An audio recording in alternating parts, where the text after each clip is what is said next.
Nous avons le plaisir de recevoir donc Jean-Luc Leguet. Jean-Luc Leguet est maître enlumineur. Il est détenteur d'une lignée qui remonte jusqu'au 8e siècle, de maître à disciple. Bonjour Jean-Luc. Bonjour. Pouvez-vous nous expliquer en quoi consiste l'enluminure? Alors l'enluminure est un support de méditation, un support de contemplation, un support de réflexion. En fait, quand on a un livre, on a d'un côté le texte et d'un autre côté on a l'image. Et confronter le texte et l'image permet de faire au lecteur un voyage intérieur, un voyage vers lui-même. C'est un véritable support pour accéder à ce qu'il y a de plus profond en nous et pour arriver à comprendre au fond qu'est-ce que nous avons à faire ici-bas. Très bien. Alors, pouvez-vous nous expliquer comment le jeune Jean-Luc, qui est né en 52 à Cannes, dans un milieu artistique de la danse, arrive maître enlumineur? Alors, il est vrai que pour moi, étant dans un milieu de danse, mon père était chorégraphe, puisque c'est lui qui a été Joseph Latini. Il était à Marseille, il a été au début de... il a été à l'origine du ballet de Marseille. Ma mère était danseuse. Et tout naturellement, j'ai fait de la danse parce que je voulais faire du cinéma, être réalisateur comme beaucoup de jeunes. Et finalement, à un moment, je me suis aperçu que mettre en scène un ballet, c'était comme faire du cinéma, du spectacle. Et alors, je me suis lancé là-dedans. Et pendant des années, ça a été un grand bonheur parce que j'ai pu, peu à peu, j'ai commencé évidemment, comme tous les chorégraphes, avec beaucoup de difficultés pour m'imposer. Puis ensuite, j'ai eu la chance de faire danser les plus grands danseurs de l'époque, de mon époque, que ce soit l'Opéra de Paris, du Bolshoi, de l'American Ballet, du London Festival Ballet, dans les festivals les plus somptueux, comme la clôture de la Biennale à Venise, du Festival de Venise, sur la place Saint-Marc, comme Vérone, Rome, Palerme, et puis le Lycéo de Barcelone, enfin plein de postes qui font rêver, quoi, plein d'endroits. Alors c'était un bonheur absolu. Mais le grand problème pour un créateur, c'est qu'on se pose toujours des questions, on veut toujours aller plus loin. Et ce que j'exprimais, c'était des sentiments comme l'amour, la haine, la mort, les grandes passions romantiques, mais à un moment ça ne suffit plus. Ça ne suffit plus, et alors je me suis dit vers quel chemin je peux me diriger pour donner un message beaucoup plus profond, plus fort. Alors je suis allé chercher dans les danses traditionnelles et je me demandais comment les danseurs pouvaient atteindre une extase intérieure, comme les derviches tourneurs ou les danses africaines rituelles, et les danses d'Asie, les danses chamaniques aussi.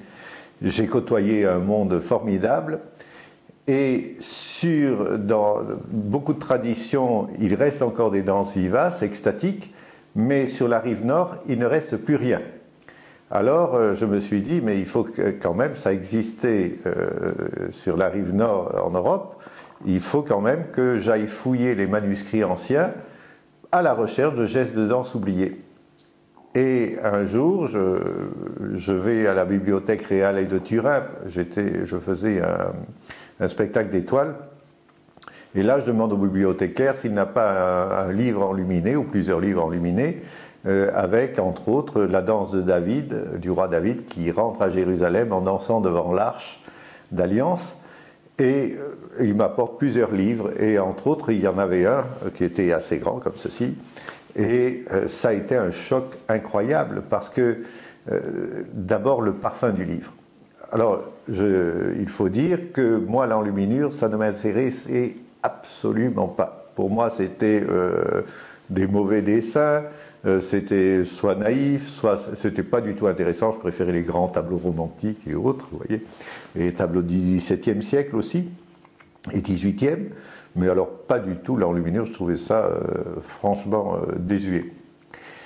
Et devant ce manuscrit, ça a été un tsunami, si je puis dire. Le parfum du livre, le toucher du parchemin, déjà rien que ça, et puis les parfums de la couleur. Et alors, quand j'ai ouvert le livre, alors ça a été un éblouissement total parce qu'en tournant les pages, c'était lumière sur lumière, c'était incroyable. Et je me suis dit, celui qui a fait ça, ce livre, c'est quelqu'un qui a atteint l'illumination intérieure. Et à ce moment-là, je me suis dit, voilà dans la vie ce qu'il faut atteindre, c'est cette grande lumière, cette contemplation de la lumière. Alors si je trouve un maître enlumineur, j'abandonne mon métier de chorégraphe et je vais me lancer, au lieu de faire danser des hommes, je vais faire danser des images. Et ça ne s'est pas passé en une seule fois. Ça n'a pas été comme une illumination et vous avez arrêté du jour au lendemain pour commencer. Ah non, pas du tout. Alors d'abord, la recherche du maître, ça a été terrible. On me disait que j'étais complètement cinglé, si je puis m'exprimer comme ça, en disant mais ça n'existe pas, que je rêvais, enfin bon, voilà. Ce que je cherchais n'existait pas. Et à un moment, j'ai eu la chance de rencontrer un moine ermite dans les Hautes-Alpes qui m'a dit, écoutez, moi j'ai entendu parler de quelqu'un dans le sud de l'Italie. Alors j'ai dit, ok, il me dit un petit peu où c'est, et je me dis, bon, ben dès que je peux, j'y vais.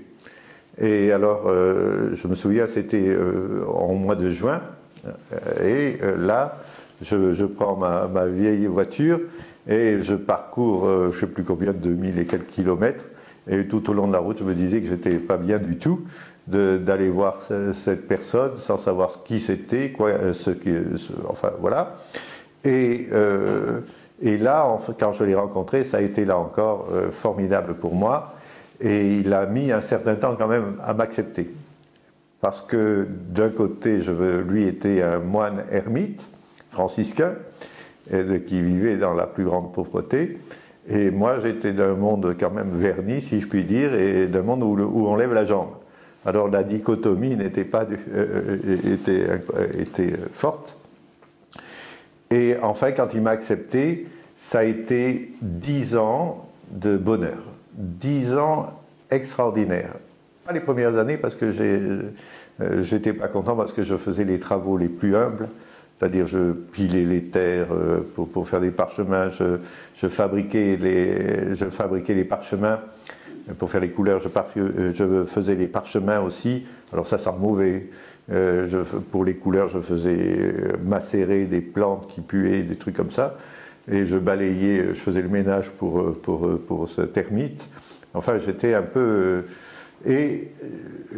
j'avais la chance de pouvoir, j'ai pris la direction du ballet du Théâtre Regio de Turin, et pour moi ça a été à partir de ce moment-là formidable parce que j'ai délégué le plus possible, ce qui me permettait d'aller voir mon maître le plus souvent possible. Après cette première période avec mon maître où je faisais les travaux les plus humbles, j'ai eu plusieurs étapes, plusieurs initiations.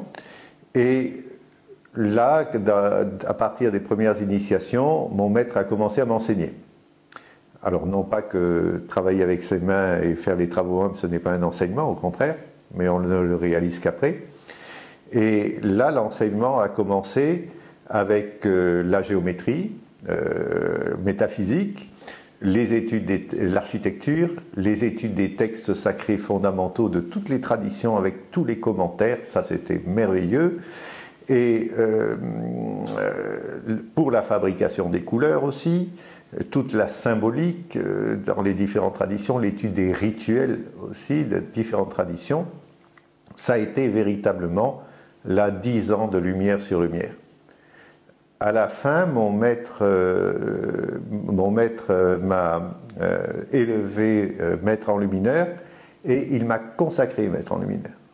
Alors la consécration, c'est quelque chose d'un petit peu différent, c'est que j'ai le pouvoir de transformer par exemple le vin en substance spirituelle pour pouvoir, si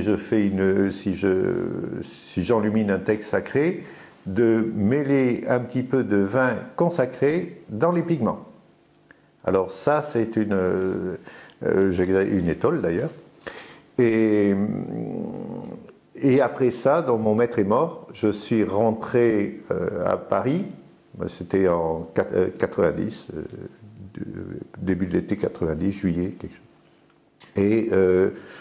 Et là, bon, je ne savais pas quoi faire de ça, parce que j'ai encore fait 1 ou 2 ballets, puis personne ne savait ce que j'avais fait, sauf certaines personnes qui me faisaient quelques commandes privées, mais ça ne décollait pas, quoi. Enfin, c'était... je vivotais comme ça, et me demandant si j'allais me retirer dans un ermitage moi aussi, ce qui m'aurait fait plaisir. Et le sort en a décidé autrement. J'ai eu une série de morts dans ma famille. Je ne bougeais pas, toujours endormi. Et moi-même, j'ai eu un accident au Gros du Roi, dans les marécages, là où je ne sais pas quoi.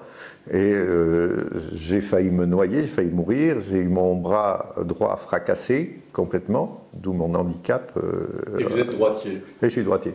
Voilà. Enfin, je suis un gaucher contrarié. Mais, voilà, ça c'est moins bien. Mais ce qui a été horrible toute ma vie pour écrire. Et là, j'ai vécu dans la misère la plus complète, mais pendant que j'étais en train de mourir dans l'eau, c'était bien, je me laissais flotter, comme ça, c'était doux d'attendre. Et tout d'un coup, l'image de mon maître est venue. Je me suis dit, mais je suis le dernier détenteur d'une filiation italienne multiséculaire. Ce n'est pas possible que tout un pan de savoir et de connaissances disparaisse.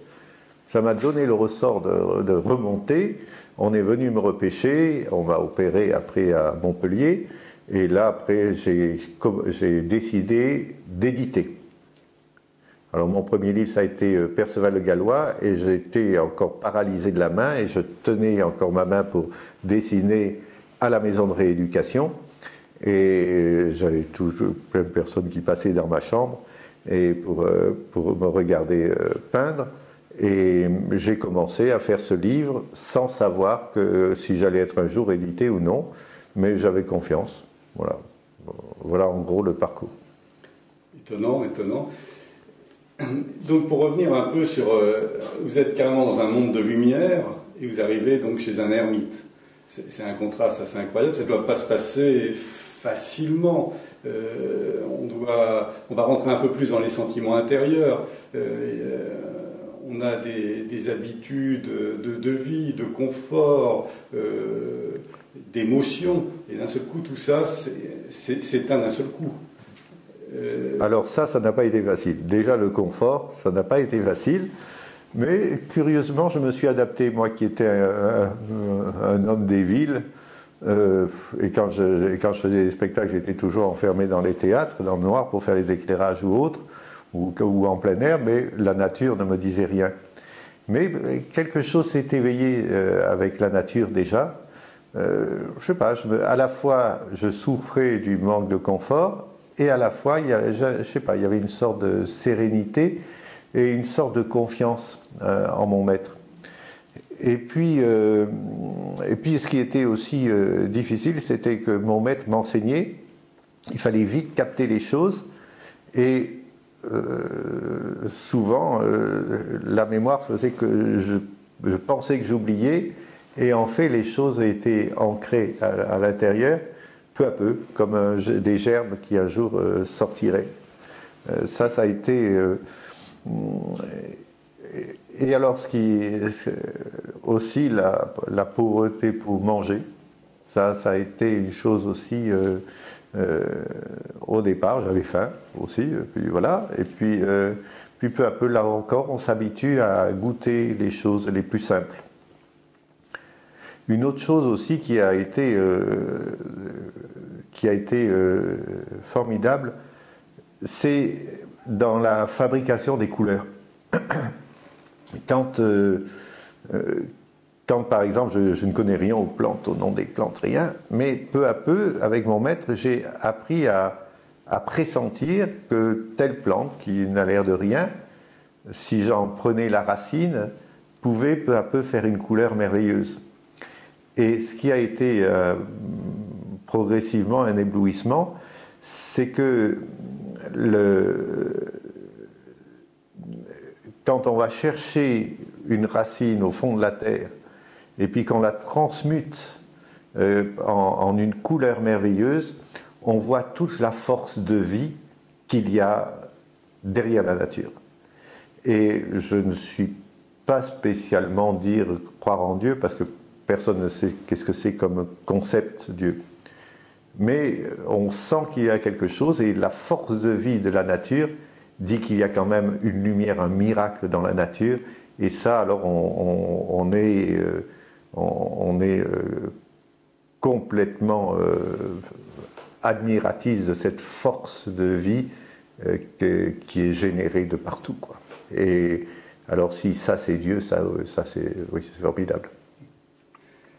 Donc en fin de compte, ça a été tout un système progressif de purification du corps, par peut-être le manque de nourriture, le contact avec la nature, l'unité, avant de commencer seulement à tracer quelque chose sur un parchemin. Alors oui, je n'ai, durant les 10 ans avec mon maître, je n'ai jamais dessiné, à part pour mes études d'architecture ou géométrie, mais je n'ai jamais dessiné une seule fois. Alors ça a été formidable, parce que quand je me suis mis à peindre des parchemins, tout était superbe. Ça a été, là encore, miraculeux. Vous parliez du corps.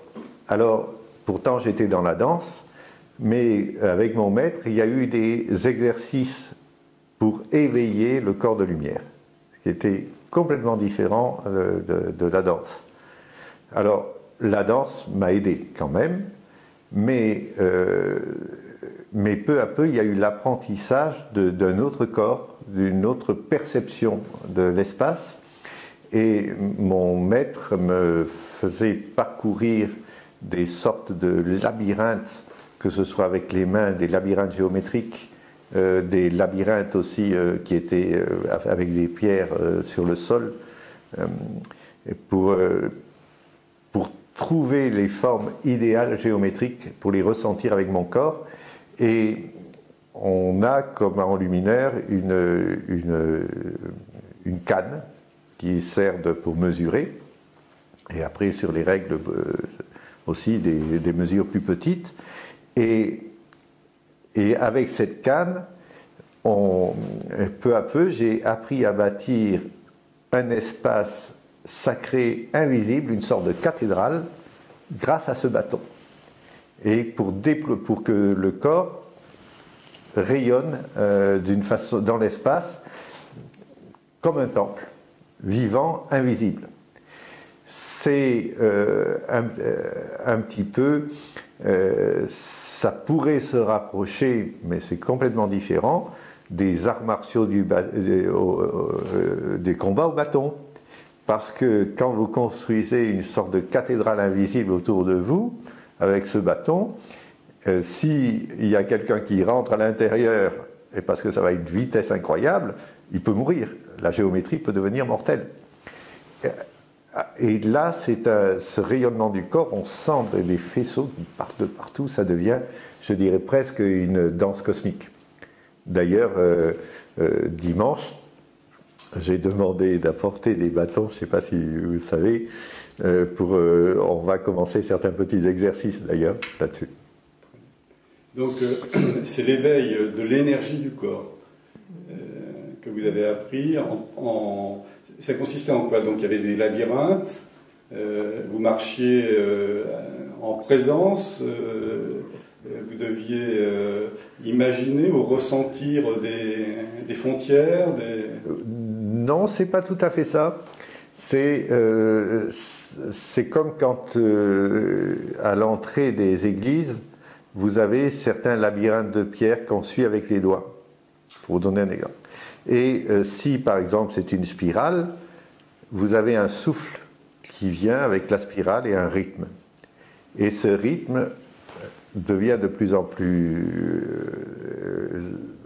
agit sur vous et vous donne un geste juste, et ce mouvement avec la main, c'est la même chose avec le corps, qui va se déplacer dans l'espace, dans une forme de spirale, par exemple, et de cette spirale, eh bien, va rayonner, puis si vous avez le bâton qui part, vous avez aussi, ça rayonne de tous les côtés, et ça éveille l'énergie du corps, ça éveille aussi, le souffle est important aussi, et ce qu'il y a aussi dans tous ces mouvements géométriques, comme quand on trace aussi sur un parchemin une image, le geste en petit de l'image est aussi grand que celui quand vous vous déplacez dans l'espace.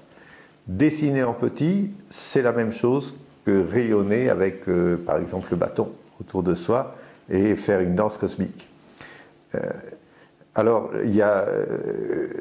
s'accompagne avec la géométrie, il y a la géométrie reliée au texte sacré, c'est-à-dire qu'il y a une sorte de compréhension des textes sacrés grâce à la géométrie. Et il y a aussi, la géométrie étant le souffle, il y a aussi le son, le cri. Et c'est comme par exemple les derviches tourneurs, quand ils arrêtent de tourner, ils poussent ce cri comme ça extraordinaire. Et c'est un petit peu la même chose, c'est comme le haoum dans d'autres traditions, et ça véhicule quelque chose. Et à chaque forme géométrique, il y a une sorte de son différent ou de parole, ou comme aussi comme une incantation. Très bien. Donc on a le corps, on a la voix, donc, et ça passe aussi par les yeux. Donc quand on regarde une enluminure, ça nous touche au cœur, ça nous touche au plus profond, c'est-à-dire que la transmission est beaucoup plus profonde qu'avec des paroles, c'est la transmission par les symboles. Alors, pas seulement par les symboles, par tout.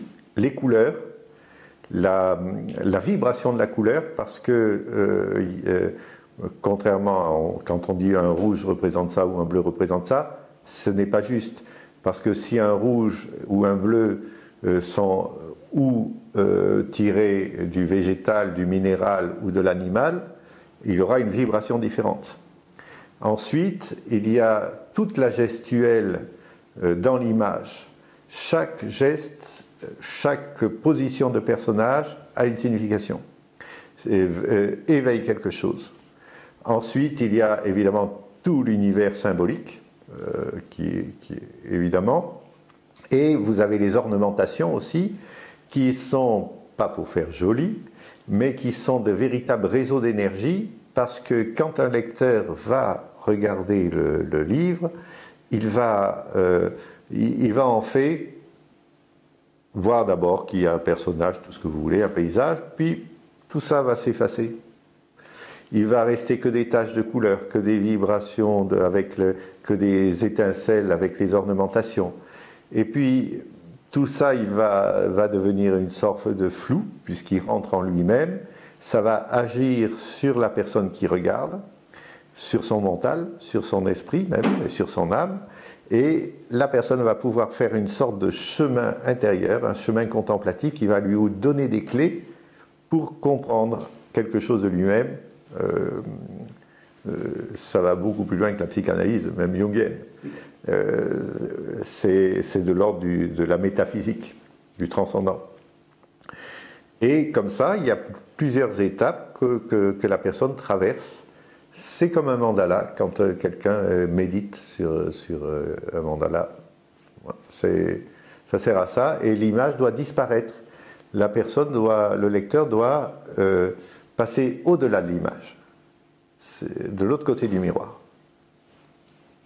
Et donc les couleurs, qui sont faites par exemple avec du végétal, minéral et animal, elles ont des spécificités particulières. Par exemple, le végétal va agir sur un sentiment particulier. Oui, alors va agir sur un sentiment particulier, et par exemple, vous me parlez du végétal ou du minéral. Quand moi-même je pose la couleur, que j'ouvre mes pots de couleurs, s'il y a un verre, par exemple, ce verre a un parfum, Et ce parfum, si je ferme les yeux, je revois le paysage de là où cette terre, je l'ai prise. Et c'est-à-dire qu'il y a derrière chaque couleur toutes des images cachées qui viennent c'est comme si vous traversiez un paysage. Par exemple, si c'est un minéral ou autre. Alors la personne ne le sait pas, mais nous avons tous des paysages intérieurs. Et certains pays, ça correspond à certaines parties du corps qui se réveillent. Je ne sais pas comment vous dire. Imaginons que si vous rentrez en vous-même et que vous essayez de comprendre au niveau du cœur ou autre quel est le paysage qui va naître, tout d'un coup va naître un paysage qui correspond à votre vie, à quelque chose, et ça va éveiller quelque chose de vécu, puis ça va aller au-delà, et pourquoi c'est resté à l'endroit du cœur, etc.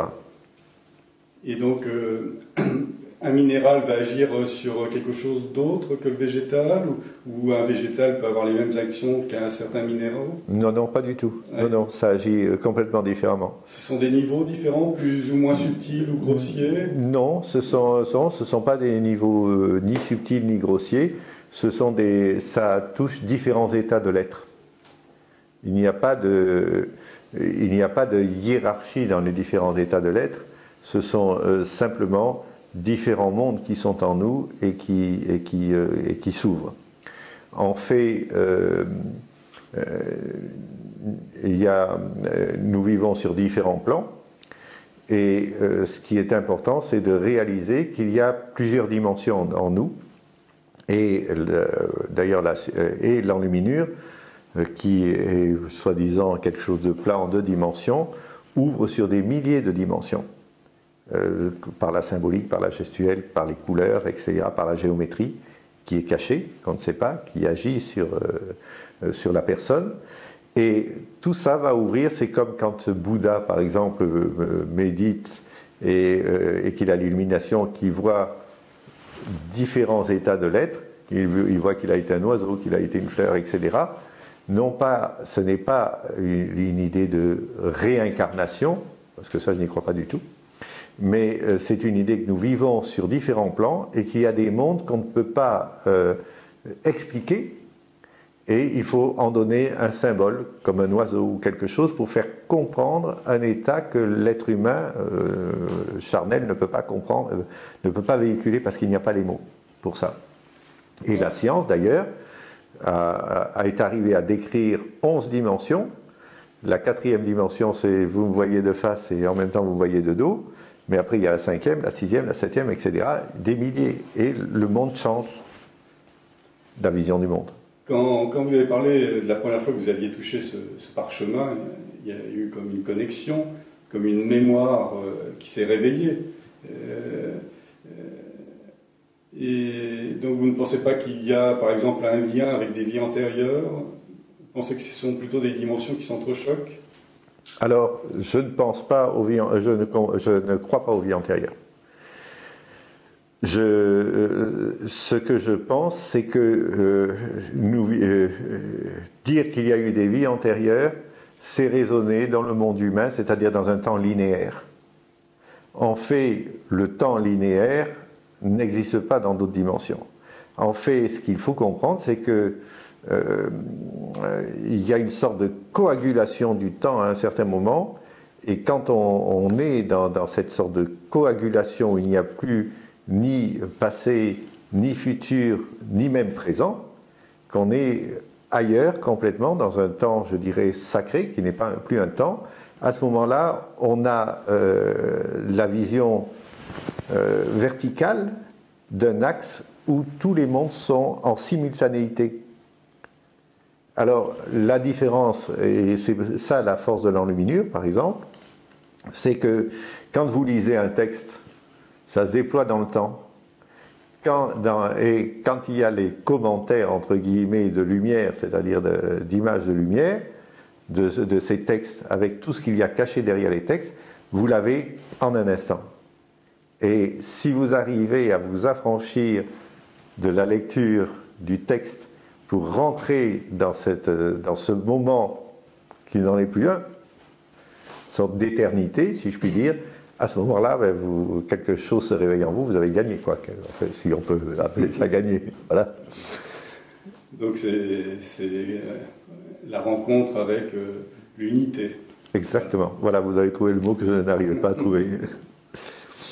Alors c'est assez étonnant parce qu'on voit toute une dimension insoupçonnée derrière l'enluminure. Alors maintenant, quand vous commencez une enluminure, vous allez commencer sur quel support? Comment vous allez commencer, par exemple? Alors, il y a une image qui vient, il y a... Alors, d'abord, si c'est un livre ou autre, ou si c'est qu'une seule page, je sacralise le temps et l'espace. Ça, c'est la première des choses, parce que la grande difficulté de l'enseignement de l'enluminure, ce n'est pas de dessiner, ça c'est facile. Et fabriquer couleurs, c'est plus difficile, mais c'est facile quand même.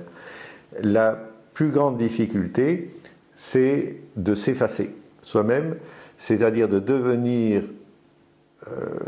une sorte de retrait, de Simsun de soi-même, et d'arriver à devenir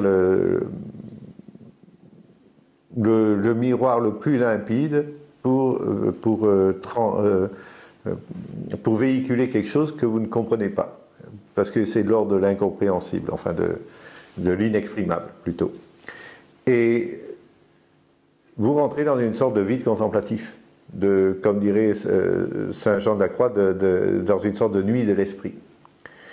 Et c'est ce retrait, cette nuit de l'esprit, qui fait que les choses viennent d'elles-mêmes. La première chose qui est sur un parchemin ou un papier, parce que soit vous choisissez un support animal ou végétal, quand je prends mon compas, je trouve le support, c'est-à-dire que si je prends la page comme ça, il y a le jour derrière. Alors là, cette trouée de l'écran, c'est une merveille. C'est le premier point, et de là va partir toute une géométrie qui va être un réseau d'énergie sur la page. Et à partir de ce moment-là, vous êtes, je dirais, fasciné, entre guillemets, par toute cette géométrie qui bouge quelque part devant vos yeux, et à ce moment-là, les images naissent d'elles-mêmes. Enfin, on n'a pas besoin, et une sorte de mémoire revient, et tout se structure de soi-même, je ne sais pas comment dire. Ce n'est pas comme de l'écriture automatique, ça n'a rien à voir. C'est que tout d'un coup, l'enseignement des différentes traditions, des différents symboles de l'humanité, des différents commentaires des textes traditionnels se réveille d'une mémoire comme ça. Alors que si vous me demandez là qu'est-ce que c'est, d'où ça vient, je ne sais pas. Mais quand je travaille, tout d'un coup, là, tout est clair. Et à ce moment-là, l'image se fait d'elle-même, les couleurs se posent d'elles-mêmes. Vous n'avez qu'à rester dans un état contemplatif et ça vient. Donc c'est une méditation, c'est-à-dire on prête son corps à quelque chose qui nous dépasse et on en devient le média, quoi. Exactement. Voilà. Et c'est pour ça que c'est très difficile de dire, on ne peut pas dire que c'est un créateur, un enlumineur. C'est un passeur de quelque chose d'inexprimable. Vous avez raison. C'est une porte qu'on ouvre. Et qui nous dépasse aussi en même temps. Oui. Mais on y est quand même connecté. Complètement. On est connecté, et on est connecté aussi avec complètement tout le... Je ne sais pas comment vous dire. Tout ce qui se passe autour de soi. En fait, on pourrait se dire, ah ben tiens, on est enfermé. Au contraire, on est complètement ouvert sur les choses. Ça va si loin, quand je faisais le livre de l'Apocalypse, je mets 3 ans pour faire un livre enluminé, il y a un moment où j'étais dans un malaise complet, et je ne regardais pas la télé, je ne savais pas du tout ce qui se passait, rien du tout. Et j'étais si mal, et j'ai fait des images à un moment dans l'Apocalypse, des petites, mais avec une force incroyable, mais c'était vraiment je me demandais pourquoi il sortait autant de douleurs. Et en fait, c'était l'époque où il y avait la guerre en Yougoslavie, où il y avait tous les gens qui étaient sur les routes, etc., avec les femmes, les enfants, tout ça, je ne savais pas. Et quand j'ai vu ça, je me suis dit, mais je comprends. Et il y a des images incroyables qui sont là et qui sont reliées à ce moment-là. C'est une interdépendance avec le monde. Oui. Et on est tous reliés indirectement. Exactement, voilà. Alors comment expliquer le monde dans lequel on vit, alors qu'on est tous reliés, mais tous en compétition, on va dire Enfin, pour moi, le problème est le suivant. C'est de toute façon, on devrait tous porter la lumière. La seule chose, c'est que, d'abord, l'éducation, qui nous oblige à vivre dans une société, quelle qu'elle soit. Aussi l'histoire qu'il y a des personnes, je ne fais pas de politique, rien, mais qu'il y a des personnes qui tirent leur couverture à leur côté et qui laissent les gens dans une misère noire sans aider, sans charité, sans rien. C'est l'horreur. Et c'est l'égoïsme, c'est l'aveuglement, c'est l'orgueil, c'est tout ça qui fait que les hommes qui n'arrivent pas à se dépasser eux-mêmes, intérieurement, créent le chaos autour d'eux. Parce qu'ils n'ont pas, eux-mêmes résolu leur propre chaos intérieur. C'est-à-dire qu'ils sont dans un genre de dualité, ils n'ont pas encore compris qu'on est tous interdépendants. Et les problèmes qu'on crée aux autres, on se les crée à soi-même, en fin de compte. Oui, parce qu'on les porte en soi, c'est ça. Même si les actes, entre guillemets, ne sont pas rétribués tout de suite, tôt ou tard, ça crée un genre de karma collectif plus ou moins négatif, quoi. Voilà, exactement. C'est douloureux de voir l'aveuglement des gens, quoi, autour de soi. Alors, heureusement qu'il y a des gens qui sont éclairés, heureusement qu'il y a des gens qui cherchent à l'heure actuelle, parce que quand on est au fond du puits, il y a toujours une sorte de sursaut de l'être humain, et moi j'ai foi en l'être humain de toute façon, quoi qu'il se passe. Et donc l'enluminure peut être une porte vers cette connaissance? Alors l'enluminure est une porte vers cette connaissance, mais il y en a d'autres. Il y en a d'autres, il y a plein de traditions, il y a plein de personnes aussi qui ouvrent d'autres portes, mais la voie de l'image est une voie merveilleuse, c'est une voie extatique. Et c'est véritablement une voie qui fait, comme il est écrit à la fin du Cantique des Cantiques, « Va vers toi-même ». Et l'image permet d'aller vers soi-même. Et pourquoi c'est si douloureux d'aller vers soi-même ? Parce qu'on n'a peut-être pas envie de voir vraiment qui on est. Parce qu'on se raccroche. On se raccroche à quelque chose. On se raccroche à ce qu'on a, parce qu'on a peur du saut dans le vide. En fait, c'est comme comme quand on se tient debout. On se tient debout. C'est pour vous donner une image, les gens ont mal au dos. Pourquoi ? Parce que c'est la peur de la chute en avant. Et on se raidit de peur de tomber. Et nous avons les pieds en avant, et le poids du corps n'est pas du tout à la verticale, le poids du corps est sur le milieu des pieds. Et donc toute notre station debout, c'est une station de peur de la chute. Alors qu'il suffit d'avoir conscience de revenir sur son axe vertical, de décontracter son dos et faire que les muscles peu à peu qui vous tiennent comme ça le dos se décontractent, et tout d'un coup l'énergie passe, et déjà rien que ça fait du bien. Et il y a plein de méthodes justement pour vaincre ces peurs que nous avons, et c'est dommage de se raccrocher. Je ne veux pas parler forcément de moi, mais je pouvais tout à fait quand j'étais dans la danse, on m'ouvrait, d'ailleurs je vais mettre des vieux ballets en ligne bientôt sur ma page Facebook, je pouvais rester comme ça, dans un milieu verni. Et pourquoi? J'ai eu le courage de tout lâcher. Et c'est vrai que je suis passé dans la misère, puisqu'à un moment, j'allais même, quand j'étais à Paris, j'allais même chercher de la nourriture au Secours catholique. Pour vous dire, j'avais même plus un copec, comme on dit, ou même plus un rond, ou plus d'argent. Et ça a été difficile, mais je ne regrette pas, je n'ai pas eu peur.